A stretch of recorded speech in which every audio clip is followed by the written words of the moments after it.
Hi, everybody. It's Michael Bennet, and I know everyone is busy, so I cannot thank you enough for joining this call. We've got people from all over the state, and I'd like to spend most of our time answering whatever questions you have. And so if you have a question, you can dial *3 right now. You don't have to wait for me to finish my opening remarks. Again, if you've got a question, please dial *3 now. And while you're doing that, I'll kick us off with some brief remarks. Over the last 11 or 12 years, I've had town halls in every corner of our state. And if I were to sum up those discussions into sort of a summation, it would be very easy. It's people coming saying that they're working really hard, but they can't afford housing or health care, higher education or early childhood education. They can't, if they can find daycare, they can't afford it, and they're having a hard time saving, and they feel like the next generation might live a more diminished life than they lived. And that's actually gotten more true over the last decade than it was at the beginning of the decade. I think it reflects, that the anecdotal reality of an economy that has worked really well for the last 50 years for the top 10% of Americans and Coloradans, and hasn't worked terribly well for everybody else. And I think we've got to find a way to address that. And second, as a nation, that we seem to be investing everywhere else except in the United States of America, even as competitors like China transform their own infrastructure. And I guess if there's a third point, it's that we've got to act urgently on climate change, which is hurting not only our health and safety, but our Colorado's economy and our way of life. And we've really seen that this summer. But for the past 20 years, Washington has really pursued a different set of priorities than those, and it's come at a real cost for the American people, for Colorado, and for the country. And it's not just our infrastructure, although it's worth noting that our infrastructure gets a rating of a D+ from America's engineers. It's the case, that our income inequality is higher today than it's been since 1928, and our country has among the lowest rates of economic mobility and one of the highest rates of childhood poverty in the industrialized world. And it's an intense daily stress that this modern economy inflicts on workers and families. But the good news is that we are finally starting to turn the page and reflect the priorities of people at their kitchen tables across Colorado, whether they're Republicans, Democrats, or Independents, and across the country. Last Monday, we finally passed a bipartisan infrastructure bill at $1.2 trillion. It's the largest investment in American infrastructure since President Eisenhower built the interstate highway system that we still have the benefit of. And this bill's not just about roads and bridges, although that really is a big focus of it. It also makes major investments in public transportation and airports and water systems, including billions of dollars for water and wastewater, and also for water in tribal communities. It also makes a major investment in high-speed broadband based on a bipartisan bill. Actually, it was a tripartisan bill. Well, I guess it was a bipartisan bill. We had a Democrat, a Republican, and an Independent. It was a tripartisan bill to reflect our experience in Colorado and the leadership of rural providers like the Delta Montrose Electric Association. Finally, we're going to stop subsidizing the largest telecom companies who have failed to build out high-speed internet in our rural areas in particular, and states are going to be able to manage it, working with others to build networks that can actually be used by small businesses and by students in the 21st century. When you look at the specifics of the bill, the infrastructure bill for Colorado, here's what it means: nearly $4 billion for our roads and our highways, over $900 million for public transportation, over $400 million for airports, $225 million for our bridges, more than $100 million for broadband, $60 million to expand our charging network for electric vehicles. I was with the governor yesterday, and we were celebrating the completion of the work on I-25 between Colorado Springs and Denver. That's actually finishing up a year early. It's been a really great effort by CDOT, and the federal government was able to put in some money to help it. But for the first time, really, since I've lived in Colorado, our infrastructure plans for the state are actually going to be funded because of what the state has been able to do and what we've done at the federal level. We've been buying, stealing to try to just keep, our roads serviceable, and now we're actually going to be able to make the investment that our families need. It's been a really long time since we've invested in America's infrastructure, but I don't think we can stop there. We've got to rebuild our road. We've got to rebuild our roads and our bridges, but it's not enough. We've got to also contend with that economy that I talked about that hasn't really delivered a real pay raise for 90% of Americans for 50 years and has put a huge strain on working families in this country. And that's why we've got to do everything to pass the Build Back Better Act in the Senate, which will help lower costs for families and build an economy that when it grows from the middle out. We took a big step forward last week when the House passed the bill, which included several priorities I wrote based on what I've heard from Coloradans over this last decade or so. First, this bill extends the child tax credit, which benefits 90% of families in Colorado, along with the earned income tax credit for childless workers. That's the largest tax cut for working families in generations, and both bills were bills I worked on with Sherrod Brown from Ohio. One, the child tax credit bill, was Bennet Brown, and the other one, the earned income tax credit, was Brown Bennet. And you may hear Joe Biden rightfully talk about the Biden tax cut. That's the work that I've been doing with Sherrod Brown, and I'm glad to see that extended beyond just this year. Second, the Build Back Better plan will significantly lower the cost of child care for most families. Today, it costs about $14,000 to put a kid in child care in Colorado. That's more expensive than college for a lot of families. This bill limits that expense to no more than 7% of a family's income, which is about half of what people are paying today. And third, the bill will make historic investments in climate change, for example, by making it cheaper for people to buy an electric vehicle or for people to make your home or your small business more energy efficient by encouraging the production of wind and solar energy and other cleaner forms of energy right here at home. Fourth, the bill invests $54 billion in our forests and our working lands. I'm the chair of the Agriculture Subcommittee for conservation and for forestry and for climate, and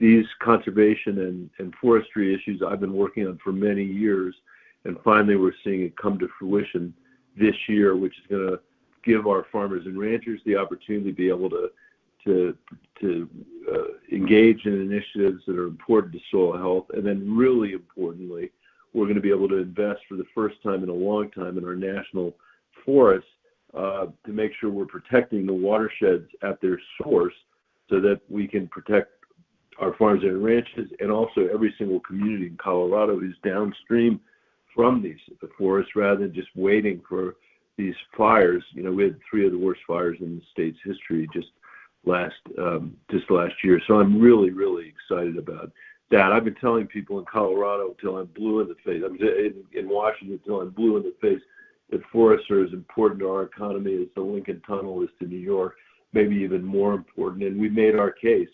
And now the bill has the biggest investment in conservation since the Dust Bowl and the most significant investment ever in America's forests. So all of this is critically important at a time that Colorado has struggled with huge economic dislocation from wildfires and flooding and drought.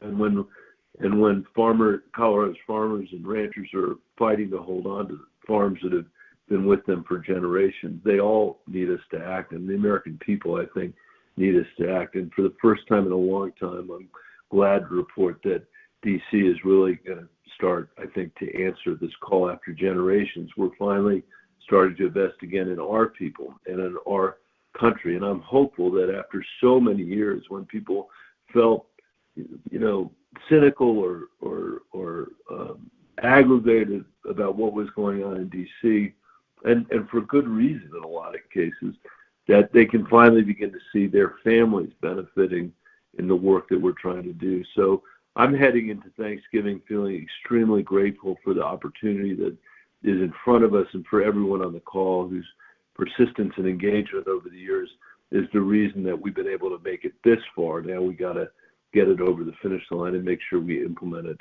well. So let me stop there, and I'm happy to take any of your questions again on any topic. Don't feel the need to restrict yourself to anything that I was talking about. Again, if you want to ask a question, please dial *3 now. And with that, I'll turn it back over, I guess, probably to Connor to see whether we've got a question. We do. Just a reminder to anyone on the line, if you'd like to ask a question, please press *3 on your keypad to join the queue. Our first question is from Carla from Arvada. Carla, you're now live. Please introduce yourself and ask your question. Yes, I was wondering what's going on with the voting rights bill. Thank you, Carla. I was actually on the phone this morning with some colleagues talking about that, and I had a meeting. One of my last meetings before I came home for Thanksgiving was with a bunch of colleagues on this. I think it's critical for us to pass the bill. We've gotten to a point where there's been a negotiation with Joe Manchin about the bill. We had attempted to try to see if we could get some Republicans on the bill, and with the exception of Lisa Murkowski, who is willing to vote to proceed, she's from Alaska, vote to proceed to one of the pieces of legislation, we actually couldn't get any interest from any of the other members of the Senate to pass it. And as you probably know, there are many cases, 250 or so pieces of legislation being passed around the country to dispossess people of the right to vote. And my view is that everybody ought to have the chance to vote the way Colorado has the chance to vote. We've got a system that was put in place by Republicans and Democrats that's led to the second highest voter participation rate in the country. And I, certainly speaking for myself, believe that it would be appropriate for us to change the Senate rules to make sure we secure the vote for the American people. We should change the rules in ways that when Democrats are in the minority, Democrats are willing to live under those rules. But I think it's very easy to imagine a world where we restore a real talking filibuster to the Senate, like Mr. Smith goes to Washington, so that people who are filibustering actually, can be on there, have to be on there, on the floor, having a real debate in front of the American people, which is what the Senate was supposed to have, having the real opportunity to offer amendments to legislation, which very rarely are done these days.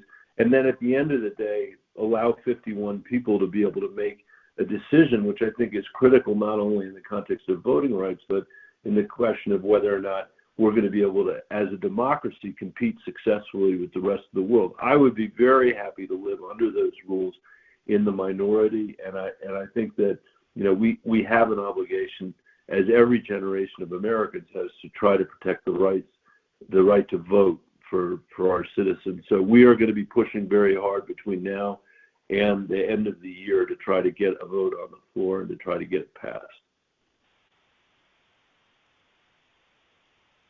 Thanks, Michael. Our next question is from Elizabeth from Colorado Springs. Elizabeth, you're now live. Please introduce yourself and ask your question.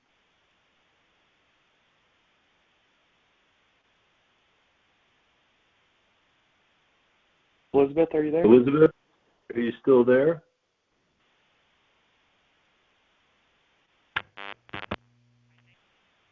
Okay, we will try to come back to Elizabeth. Okay. Let's see. Our next question is going to be from David. David Holton, you are now live. Please go ahead and ask your question. Yes, Senator. I think it's really important to emphasize how much good taking care of our forests are. They're a sink for CO2, and exactly. we're not going to get rid of CO2 energy production or something like that right away. And the sooner we really use every space we can to get something growing is really important. So I'm glad it sounds like you were very much on board with that. My question really was in the Build Back Better climate change portion. I have a hard time finding anything that actually is going to reduce CO2 now. And how does this fit in? We don't, to the best of my knowledge, we're actually not working as the U.S. to any plan. There are roadmaps out there that we seem to be adopting, or out of like COP26, but they're only milestones, and we need an actual plan that says who's going to do what with what money and when. And I just worry that we're kind of just chipping away at it, saying we're working on climate change, but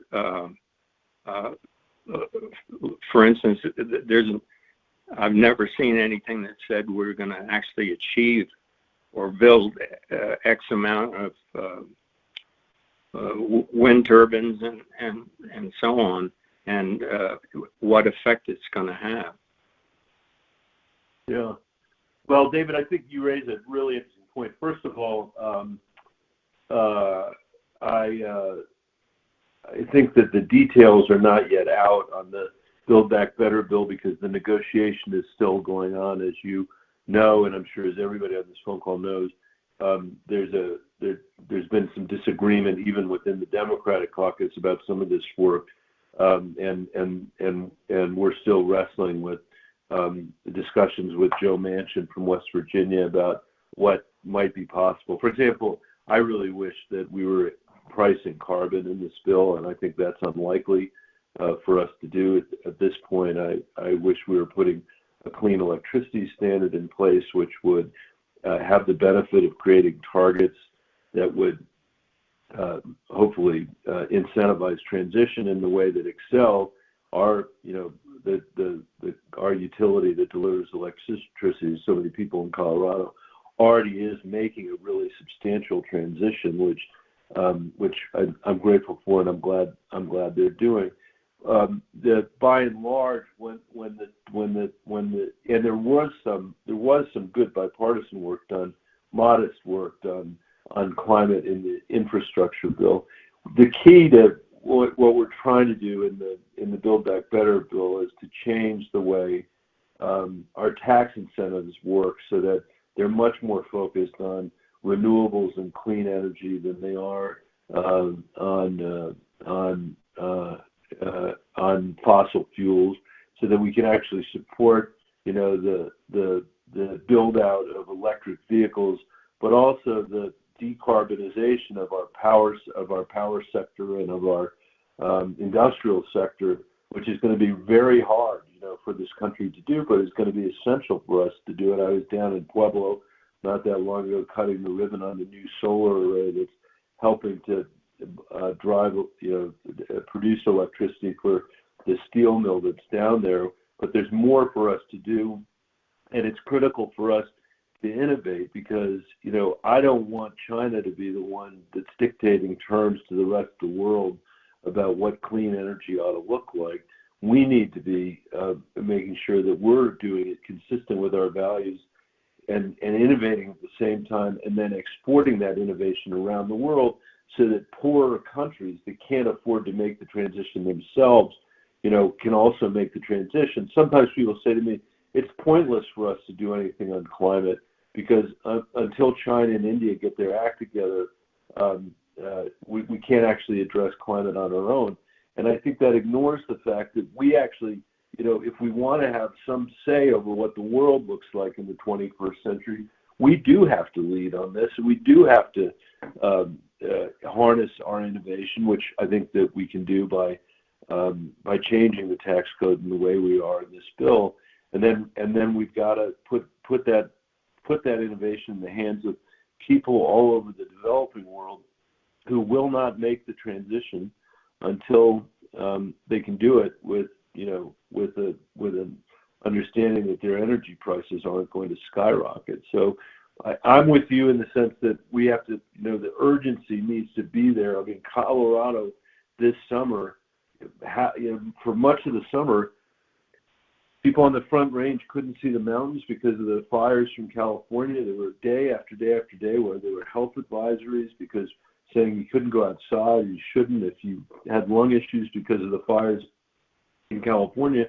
I refuse to accept that we've got to live it, in a state that so many of us live in because for its beauty and for our ability to access the outdoors and to recreate outdoors.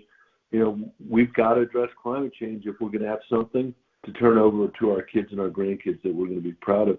Final point I'll make is I just think there's such an important role for agriculture to play and for forestry to play, the forestry stuff that we've already talked about, the conservation work that we've already talked about, I think is going to be the most significant investment really since the New Deal to try to move us forward in a more climate friendly direction.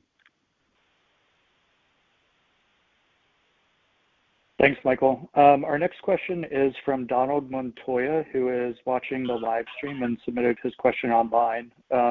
Donald is wondering, what can we do to end youth gun violence? It's an amazing question, Donald. I mean, we've had two recent incidents in Aurora just last week around Hinckley High School, and thankfully all the victims survived their injuries. But it's clear that our kids are living terrified, whether they're in schools and parks or in parking lots. My oldest daughter, who's now 22, it's hard for me to believe. She's 22 years old. She was born the year after Columbine, and she and her sisters, just like all the kids in Colorado, have grown up in the shadow of gun violence, and Washington has really failed to respond. So I, among other things, support funding that's included in the Build Back Better plan for community violence intervention programs that have been proven successful in reducing gun violence among kids. And research shows that additional mental health counselors and psychologists, along with wraparound support services for young people and their families, also help families reduce gun violence. I saw that when I was superintendent in the Denver Public Schools before I was in this job. And I also believe that the Senate should immediately pass two bills that the House has already passed. One would require background checks on all gun sales and transfers, just as we've done here in Colorado. The other would close a loophole in current law that enables some firearms to be transferred by gun dealers, the so-called gun show loophole, the Charleston loophole, before the required background checks have been completed. Those are some things we could do right now. I mean, to this day, from Columbine until today, as a nation, what we've said to our kids and our grandkids is there's nothing we can do to fix it. The reality is, and sometimes I hear people say, well, that's just the price of freedom. The reality is that we have a huge amount of gun violence in this country compared to every other country in the world, and we've got to find ways of addressing it. We can't just throw up our hands and say it's impossible. All right, our next question is from Cindy from Fort Collins. Cindy, you are now live. Please go ahead and ask your question. Thank you very much. I'd like to first say thank you to Senator Bennet and your staff and for taking my question. My question is, I want to know what your thoughts and commitment is to finding a way to make the wealthy pay federal income tax more equitably, and either through better enforcement, more money for the IRS, closing loopholes, or new higher taxes for the super wealthy in this country, because I feel as though the Build Back Better plan will not be pushed through if there's no way to pay for it. And, so that's my thing. And really, I hear a lot of confusion from middle class neighbors saying that they don't want their property taxes or sales taxes to go up any, but it is entirely, and I agree with that, it's entirely too easy for rich people who don't have to live off of a job income, to pay hardly no taxes. Our own governor is doing that. And, truth be told, we did it last year too. It's the first time, and I feel terrible about it.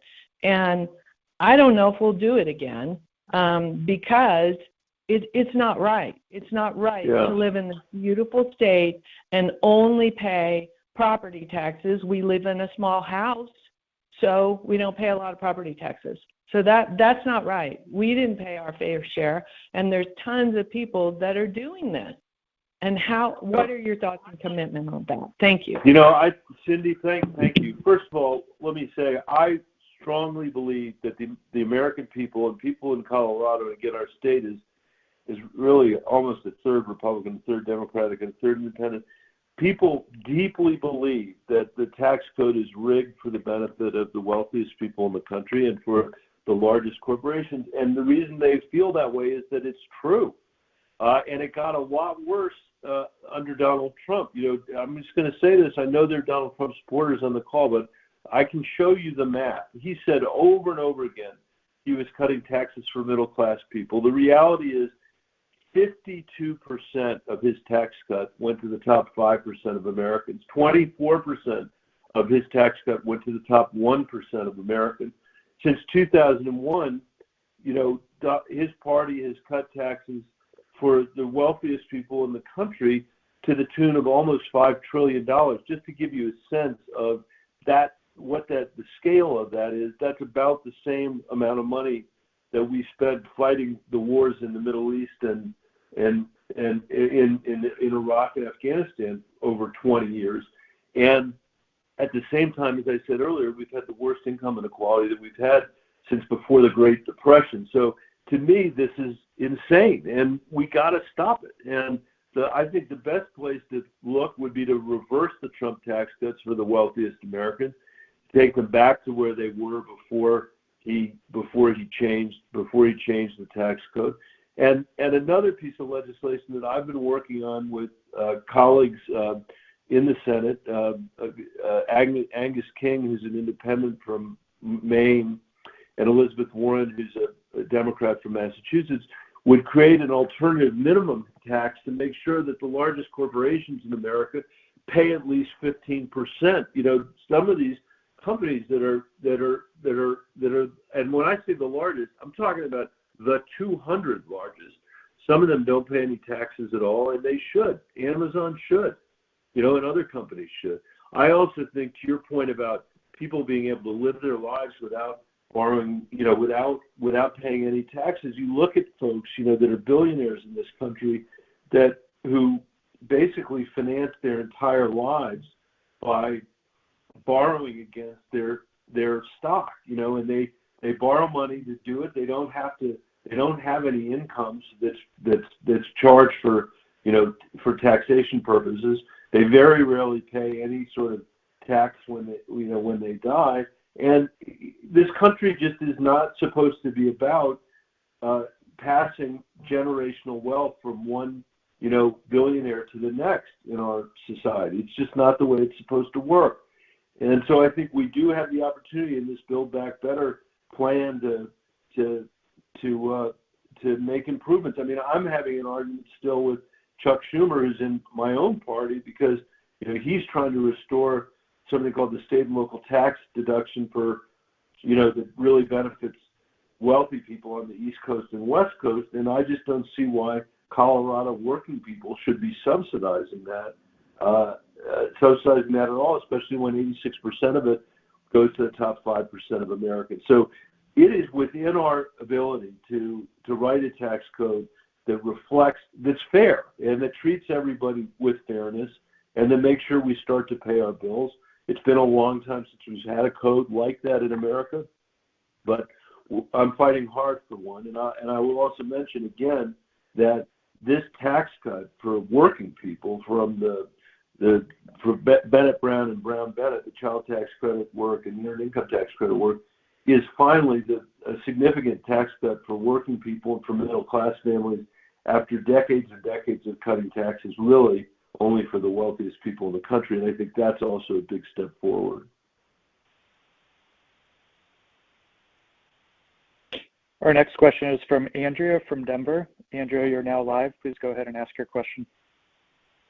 Hi, I'm like my husband, well, he's not, but I'm a lifelong Democrat, and I was born in 1950 and had an abortion in 1971, and fairly easily and safely, and I just want to make sure that there's something going on in at least among the Democrats to make sure that this continues for women, and I know that the Supreme Court enlarging is not going to happen anytime soon.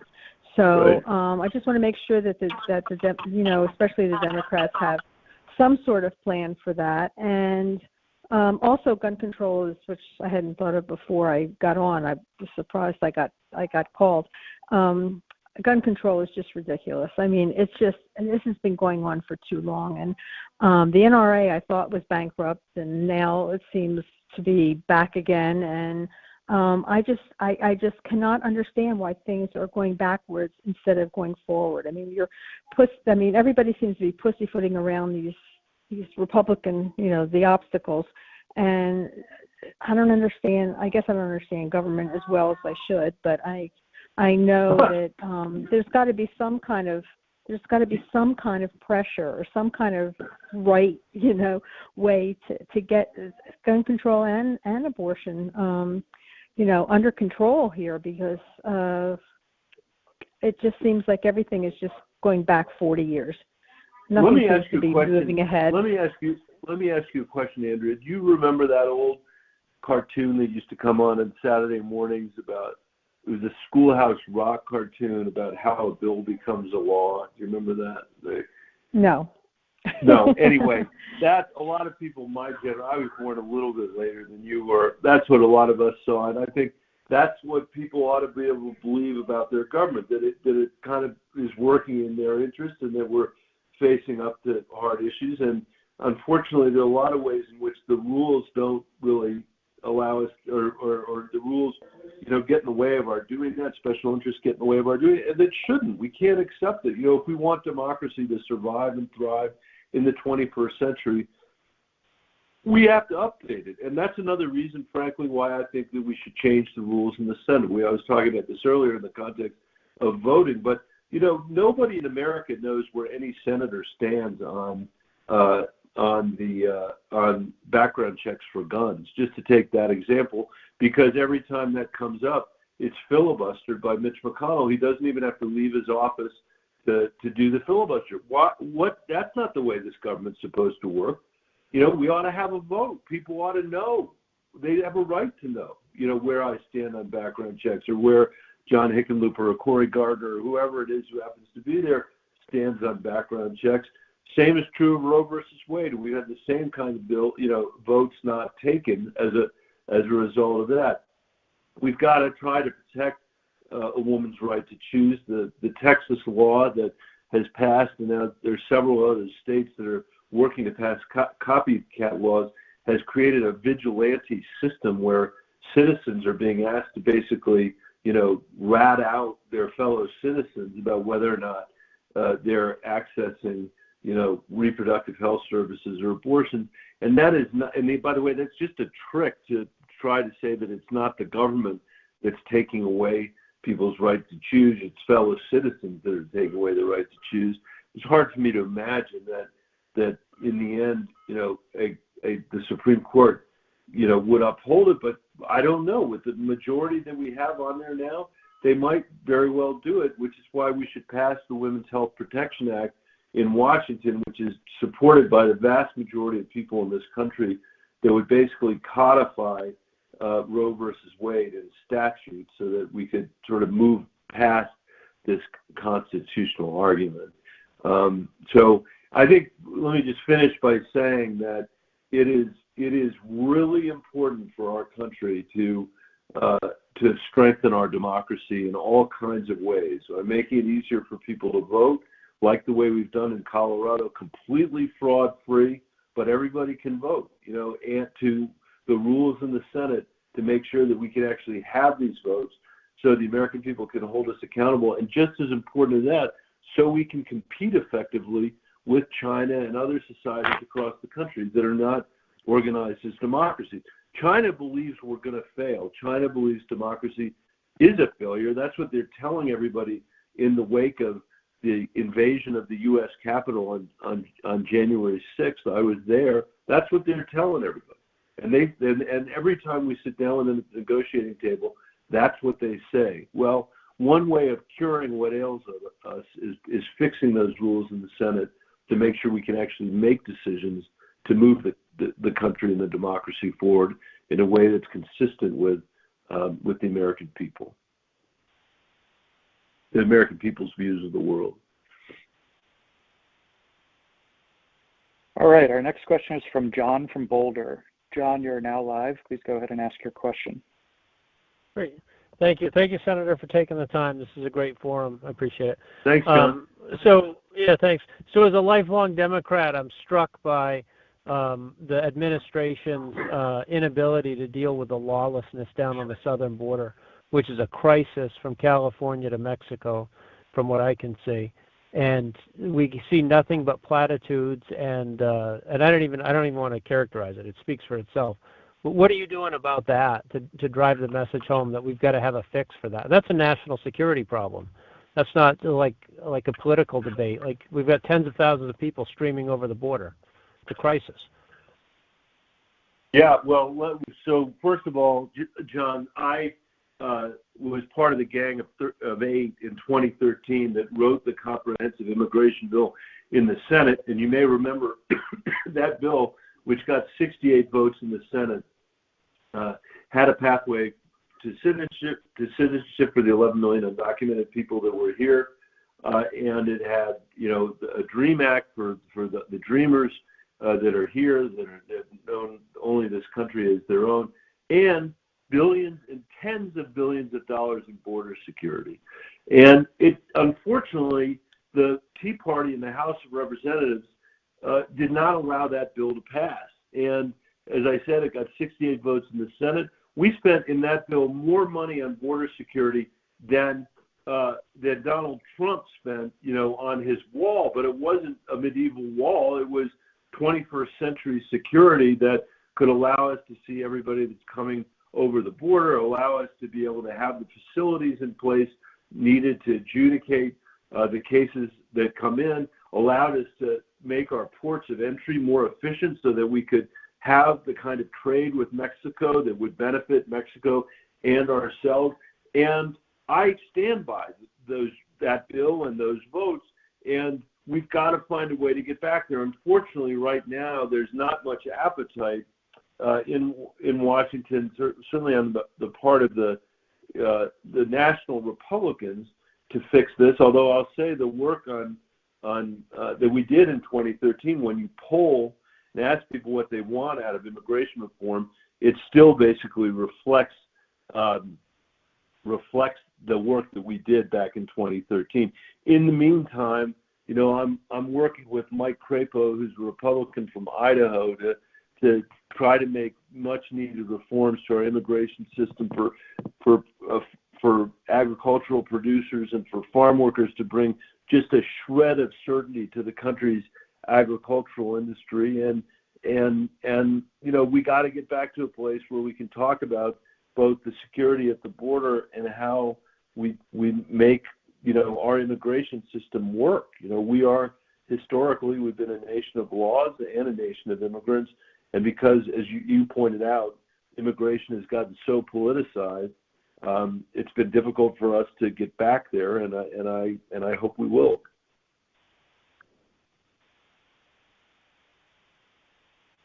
Okay, Sherry from Craig, you are our next caller. You are now live. Please go ahead and ask your question. Yes, hello, and thank you for having me.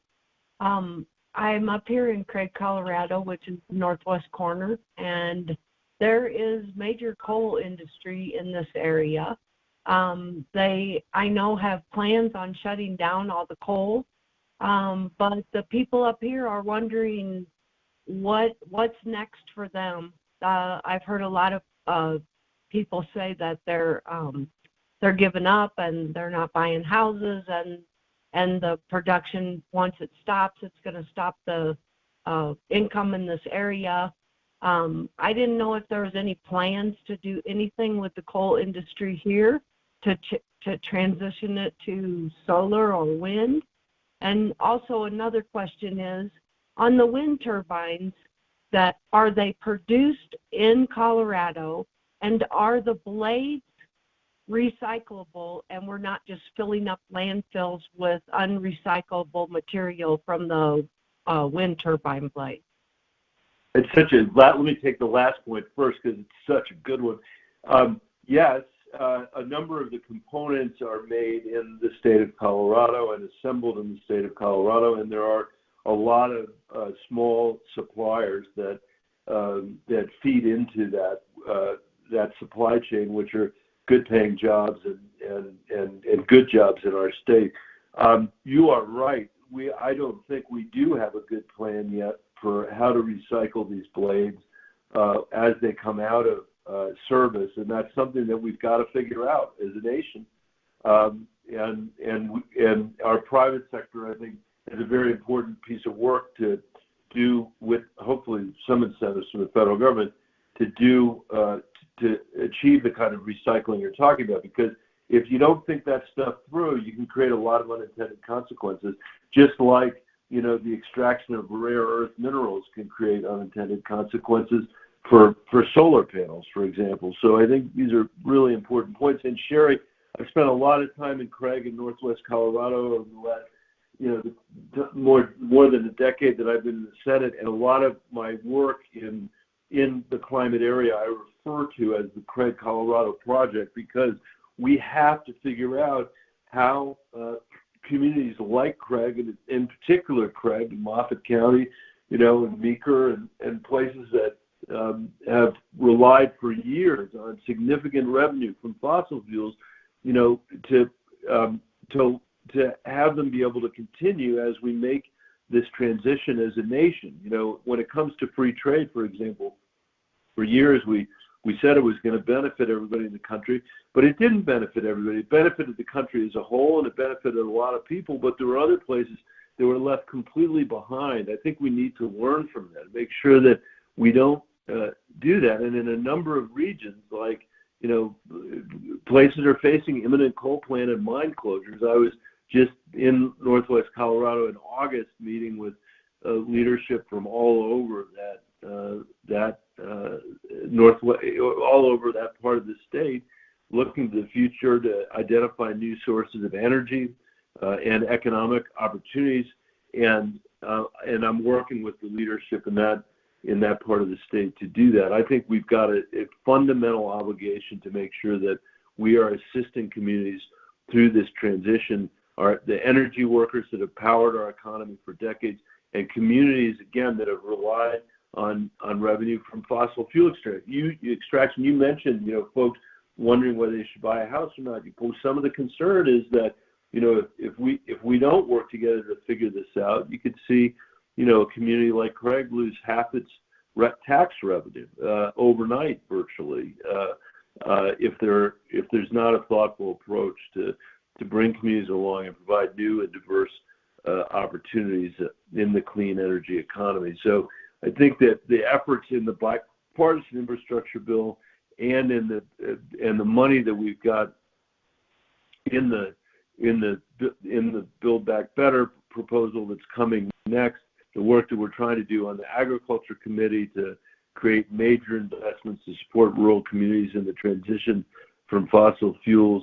I recently introduced legislation with my colleagues to provide wage replacement and benefits to workers that are laid off due to fossil fuel plant closures, and working to advance legislation that would create a permanent endowment and federally chartered corporation that would establish a long-term sustainable source of funding to plug revenue gaps for local governments and communities that have historically relied on fossil fuels. That's one of the things that I was in Northwest Colorado to talk about the last time we were there. I believe, and I have always believed this, that our ability to make meaningful progress on climate hinges on our ability to demonstrate a prosperous path forward for energy workers and their families and communities, and we're just going to have to figure out how to do it.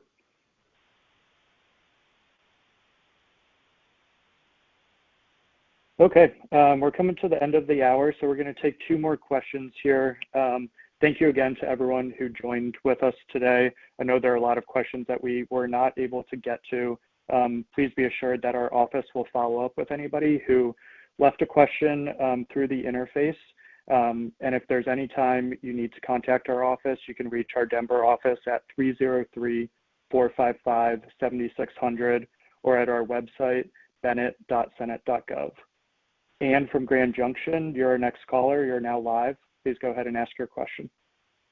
Yes, good afternoon, Senator. Thank you very much for taking my question. It has to do with the U.S. ICA Act that the Senate passed in June, and this was to provide $52 billion for domestic semiconductor manufacturing and a 30% boost in funding to the National Science Foundation and $29 billion for a new science directorate to focus on applied sciences and research. And I bring this up because you highlighted the immense need this country has to become competitive with China.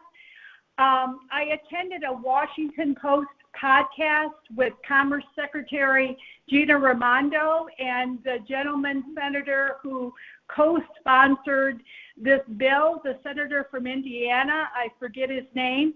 It was one of the few bipartisan pieces of legislation that passed the Senate this year, and yet that bill is stalled in the House of Representatives. And to bring it home to Colorado, I went to Montrose last weekend to look at new Subarus, and they were delighted that they had just gotten 7 cars in that previous Tuesday, but gee, they all were sold and they had been pre-ordered 6 months previous. So clearly the chip shortage is a subject near and dear to my heart. And also, I'm just wondering, since you guys were able to pass it in the Senate, it used to be called the Endless Frontiers Act, and then it became U.S. ICA. Yeah. What the world is going on the other side of the chamber, sir?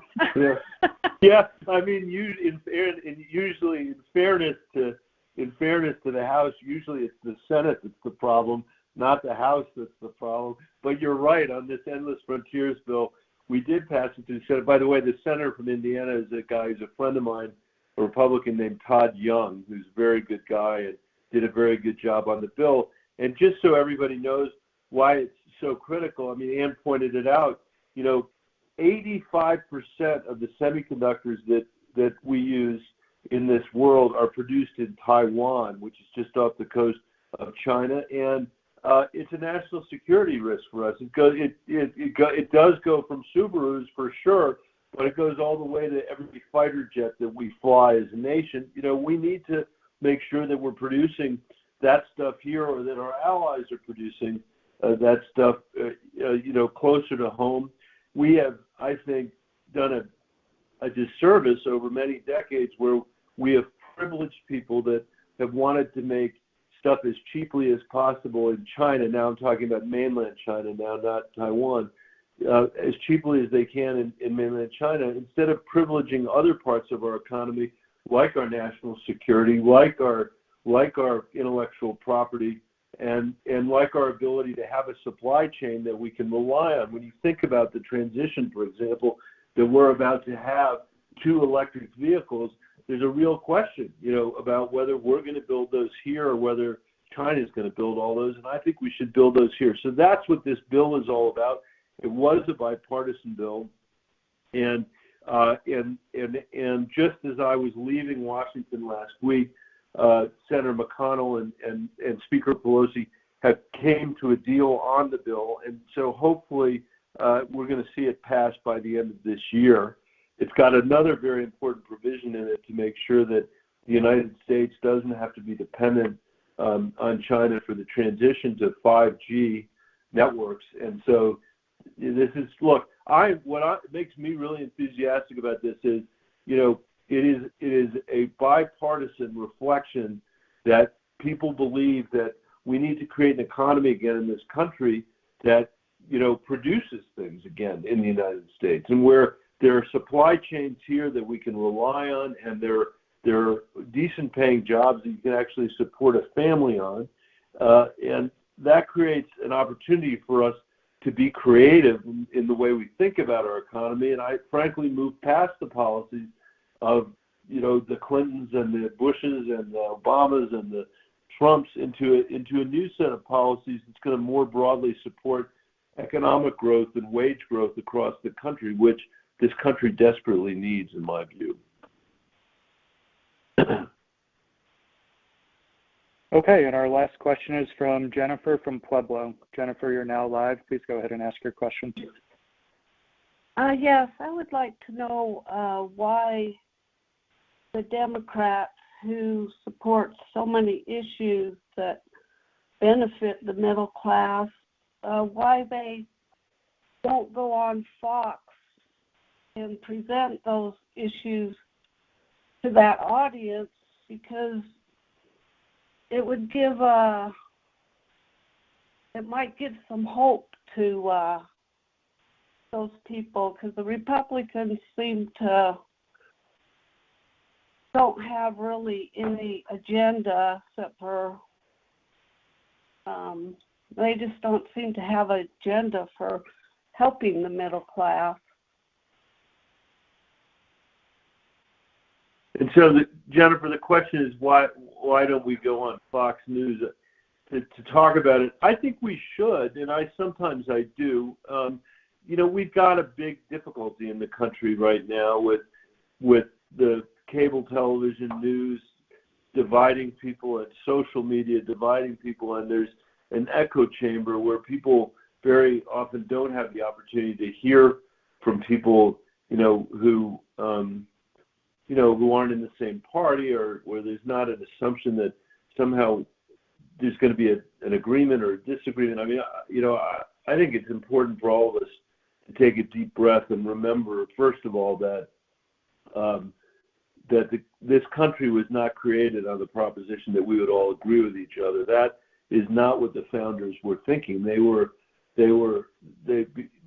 they believed was that we would have disagreement, not agreement, but that out of those disagreements, we would create more energetic and more innovative and more durable policies than any king or tyrant could come up with on their own. That was their theory, and I actually still believe in that. I mean, the worst decisions I make are the ones I make at home, in my basement, not contending with someone else's point of view, not contending with someone else's perspective, not contending with someone else's life experience. That's the benefit of living in a pluralistic society, is that you can have the benefit of that. China doesn't have the benefit of that. We have the benefit of that here. But, in our time, there's just a belief, from folks that somehow because you're in one party, you've got a monopoly of wisdom and the other party doesn't know anything.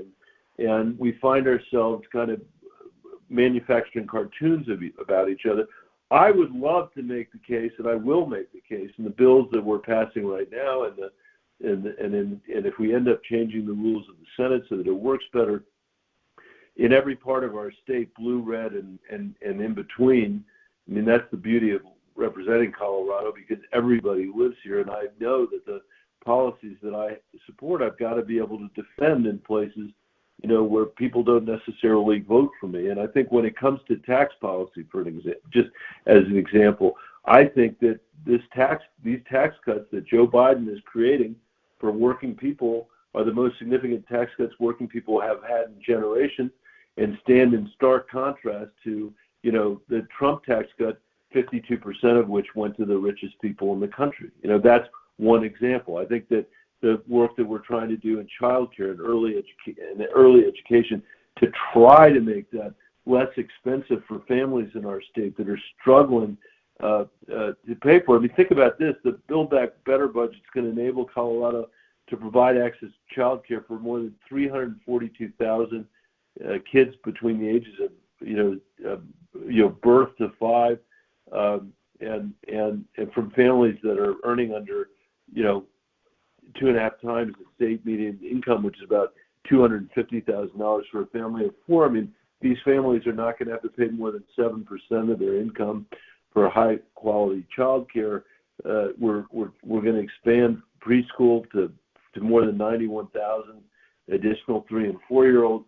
The child tax credit I mentioned earlier means that 90% of the families in Colorado on average are receiving $400 a month to try to help people pay rent and buy groceries and pay for childcare so they can stay at work at the end of the day.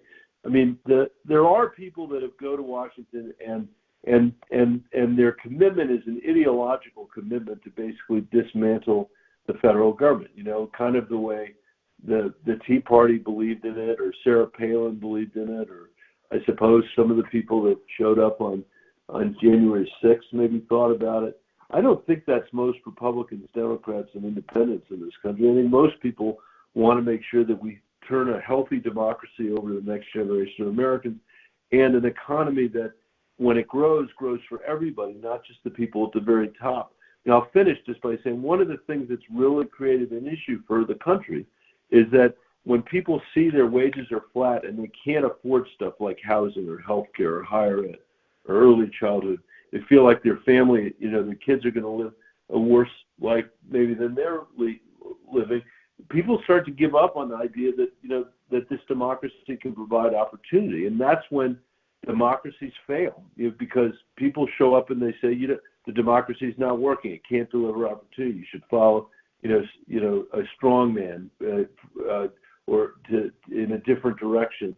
And I think most people I know don't want to go down that road. The road we want to go down is by creating opportunity in our country again, making sure that when people work hard, they can move their families forward.